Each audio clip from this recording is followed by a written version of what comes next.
So, we're going to talk about that existential, esoteric ordeal that I had with the marijuana gummies.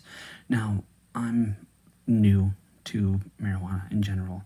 I tried it a couple times, like in my early 20s, and I didn't much care for how it felt. Honestly, it made me feel like I hadn't slept in 3 days, and I actually knew what that feeling had felt like. But I do remember that when I did try it in my younger years, like I slept great, like really good sleep, and like I slept like face first, like full sprawled out in like this weird airplane thing, like in a beanbag chair, just face first in a beanbag chair, my arms spread out like some kind of weird Naruto ninja or airplane or something. But so I decided, because work was getting stressful and life was getting stressful, to try again, but I didn't like smoking, so I got these little gummies to try. And being someone of like science and stuff like that, I mean, I'm no actual scientist, but like I respect like the culture and stuff like that, and how to perform proper experiments. So I bought these gummies. I took one, which was 10 milligrams, and I felt nothing, like absolutely nothing, nothing at all. So, later, I decided to experiment a different day. I took two while kayaking, and that was a bad idea. So, I don't know. At first, I didn't feel anything, so then I actually took a third, so I had three while kayaking, and I guess I'll make that a different video later too. But, so I thought three was too much, and one wasn't enough, so two was probably the magic number. So there was a night where I was trying to sleep because I was stressed out, and I had already done my scientific research. So I figured, okay, I'll eat two, I'll go to sleep. Problem solved. Like, that's it. And so I took two. I went to sleep, or so I thought. So I took two. I was in the living room watching a movie with Michelle, and we were watching Exit to Eden, and I made it probably through like 75% of the way through the movie, I think. I don't know. Time got weird, and I was exhausted and went to sleep. So I got up, went into the bedroom, went to bed. Or so I thought. So from here, I'm going to just tell you the recollections of what Michelle told me actually happened, and like bits and pieces that I remember as like weird lucid dreams or dream like states. And so I remember laughing, just laughing hysterically at this this joke that I had heard. And it wasn't even really a full joke. It was who sleeps in the morning, and I lost it. Like, I lost it because in my mind I was like, who sleeps ever, let alone who sleeps in the morning? So I am full on just in bed, guttural laughing, insanely, just like having an absolute ball. Like this guy told me the best joke ever. Turns out, I think I was sleeping, and maybe I was like sleepwalking and sleep talking with my eyes open. The person that told me the joke was actually my Leonardo Ninja Turtle piggy bank. It's actually like a piggy bank. It's a pig, and he looks like Leonardo.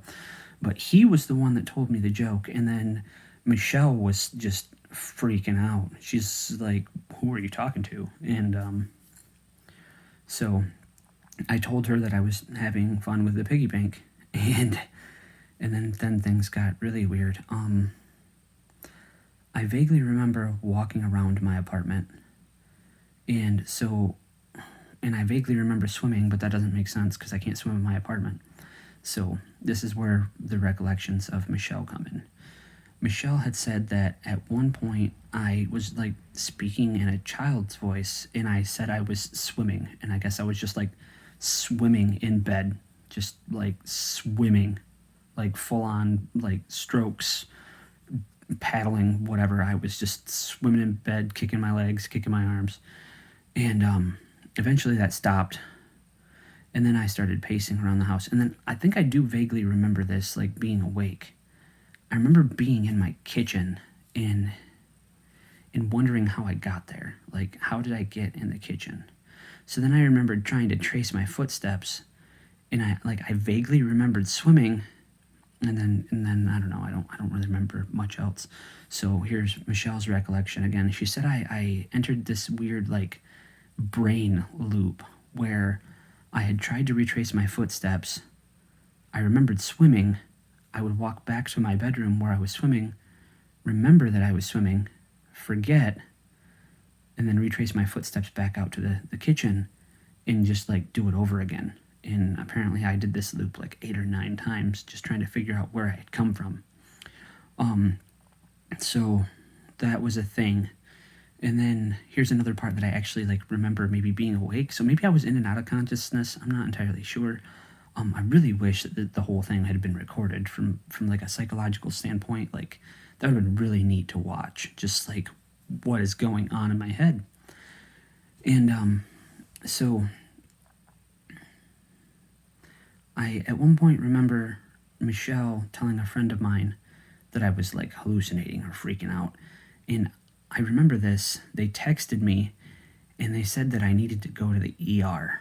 Like go to the ER over some gummies. So like part of me was like, no, I'm fine. I'm just sleeping. Like going to the ER is a big deal. Like you go to the emergency room when you're in big trouble. And I didn't necessarily feel like I was in big trouble, but at the same time, like I had no idea what was going on. So anyways, I talked my way out of, or texted my way out of going to the ER over these gummies. And I think Michelle tried to make me a sandwich to sober me up. And she said something about food, and she said something about I didn't know what food was, but I knew what a sandwich was. And I said sandwiches were food, so I don't know. I was out of it. So this is gonna eventually lead to like the crazy esoteric existential part. After doing the loops and stuff like that, and then she said that like I spilled my guts out. Like I was crying, and I was talking about why I was swimming and where I was swimming. Apparently I was, and like I actually remember this as a weird childhood dream that I used to have. So this marijuana gummies opened up, I don't know, a piece of my childhood. But I remember as a kid, I used to have these dreams of me just like swimming in like this black water or blackness, just swimming. And in these dreams, I remember swimming towards a light. There was a light that I was swimming towards. And like as a kid, that's like where some of my like favorite toys were. They were in the light. I was trying to get to the light because the light was a good place. And so Michelle said something about Michelle was in the light, and I was like trying to swim to her, and like I wasn't good enough or something. But then like I don't know, she was also in the water, so I was like I picked her up and put her on my back, and I was swimming with her to get her or something. I don't know. But so that went on for a little bit, and then here's the big build up. After all of that was said and done, I went out into the actual living room, and I remember laying there, but Michelle said that I started talking in like a third person plural, like I had split into 3 different people, but only 2 of them were talking. And so she said that there were 2 people talking to each other. And when she tried to talk, they said that Eric, like me, I was sleeping. And these, I don't know, voices or entities or personalities, one of them was really old, apparently, and he could remember our previous lives. And the other one was old too, but unknown, just this stranger. But the 2 of them apparently bickered back and forth in like this weird loving friendship way, like they had been together for forever, like they had known each other for forever, like so long that they had forgotten when they had met, but it didn't matter because they were just really good friends and happy to be on this journey. and they had mentioned something about being thankful that I was hosting my body for them. So, I mean, it kind of begs the question: am I one person with three souls? Is that a thing? Can you do that? Can you have three souls? I don't know. But apparently these entities or personalities or souls or whatever, I guess they're really stand-up guys, or I don't even know if they're both male or female. Can personalities or souls have genders? Just some really mind-blowing stuff there. But they watch out for me, I guess, when I'm sleeping, in like when I'm not with it. So it really kind of makes sense sometimes, like when I do, or why people say I have multiple personalities, or why when I do start to panic I say we, and but whoever they are, like, I kind of don't want to see a shrink about this or whatever. I don't want to be hospitalized. I'm not hurting anyone, and I don't know these guys, or maybe I do. That's a thing I'm gonna have to figure out eventually. But they've got my back, and that's nice. It's nice to have, like, to know that if I'm not here, like, if I'm not here, somebody's here. Like, so I don't know. Part of me thinks that, like, I kind of want to try the gummies again, and maybe I could get somebody to record me, and maybe they'll come back out, or I don't know. Maybe that was a one-time thing. I really don't know. I really do wish it was recorded.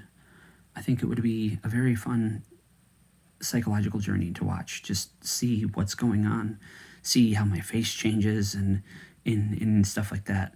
And so it was pretty eye-opening for me to just see that my brain is pure chaos, which, I mean, I already kind of knew.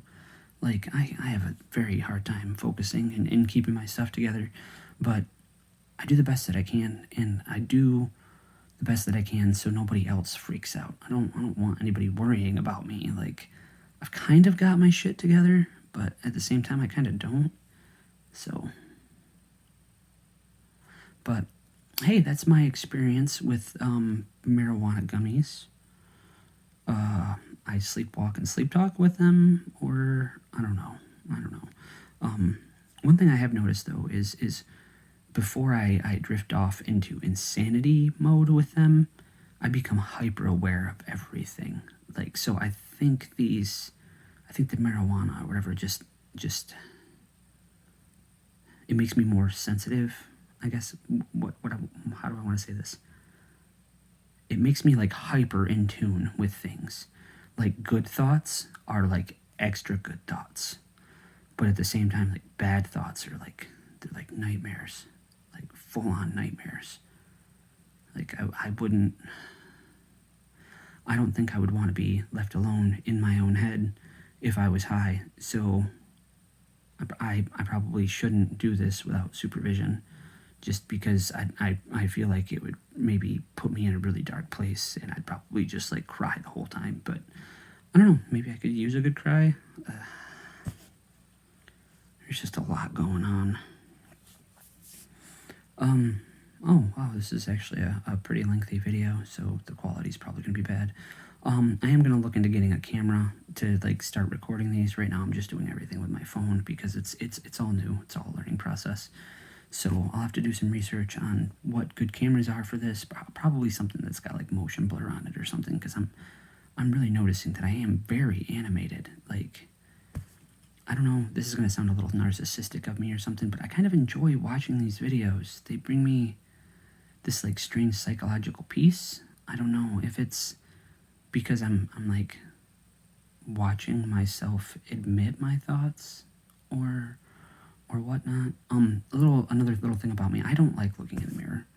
I don't want to feel vain. I don't like, I will look in the mirror like 2 or 3 times a day, just for grooming purposes, like health purposes, to, like, pop a zit, or see if I have to shave my unibrow, or see if I need to touch up a shave, which, I mean, I've already shaved once today, and, like, I don't know, it just never stops growing. And so I guess I could have narcissistic tendencies. I I really do try to be the most humble and best person that I can be, but I do know that I'm dark.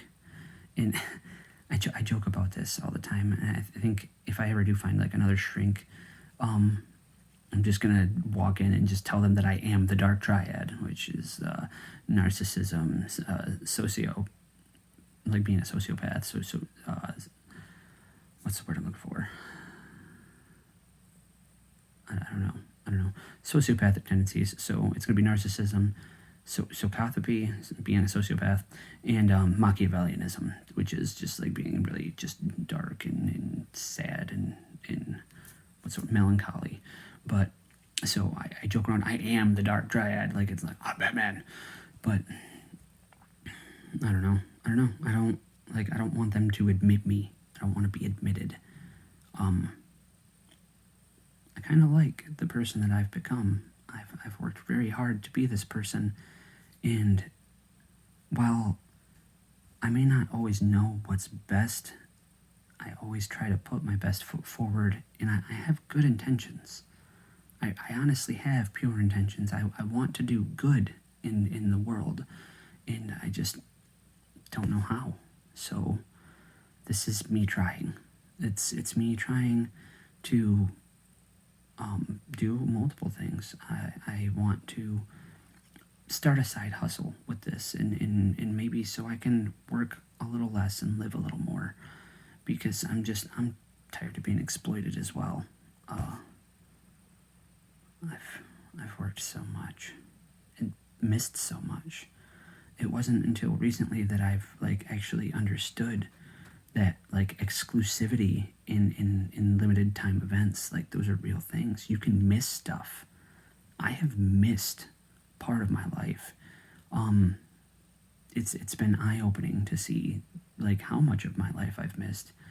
I've already stated before in some of my other videos, I'm a delivery driver. I deliver pizzas, which actually nobody in the food service industry really makes food. They make comfort. So I deliver comfort to people, which is probably why I feel a little bit fulfilled by my job. But I had recently seen one of my customers that I had delivered to a lot. They used to live at a different house. I'm not going to give any details, but so I seen them at Blah House on Blah Street, and I hadn't seen them in a while. So I thought back, like, when was the last time I delivered to you? And I was like, it had to have been like 8-9 months. To which the customer responds, that was 3 years ago. And holy fuck, like, just 3 years. Where did it go? What have I done? And I think back of like what memorable things did I do, and it's all work, all of it, just work. And so that was kind of like the final nail in the coffin about the whole exclusivity thing, and missing out on my life working for corporations that couldn't give two shits about me. And I know it's weird saying that right now, considering how much I actually do enjoy my job, but I enjoy it because I'm delivering comfort to people, and I enjoy it because of my coworkers, my actual like immediate coworkers. They are really good people, and they deserve better. Anyone who is working as hard as I am, or as much as I am, with like 60 plus 70 plus hours, like, you deserve better. Like this is a crazy world we live in. And so I don't know. I'm rambling at this point, so I should probably end the video. Thank you for anybody who's watching this. I really appreciate it. I would really appreciate more, though, if after you watch this video, go out and do something for you. Go live your life. Work will always be there. There will always be work to do. But you could miss out. You could miss out on big parts of your life. So instead of doing that, call in every once in a while.